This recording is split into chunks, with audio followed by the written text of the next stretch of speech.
Bəhreynə gəldikdə isə, Bəhreyn nümayəndəsinin nəzakətsiz çıxışı elə idi ki, sanki Amerika və İsrailin bir agenti danışır. Terrorçu Amerikanın 5-ci dəniz donanmasını hansı məqsədlə Bəhreyndə yerləşdiribsiniz?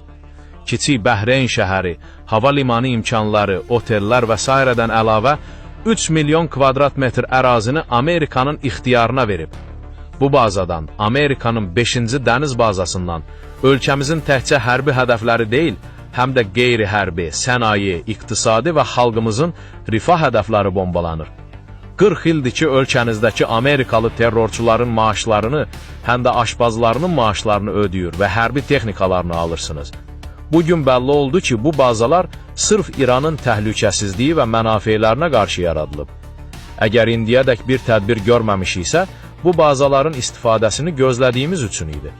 İndiki şərait yaratmışsınız, əslində onların təcavüzkar müharibəsində şəriksiniz.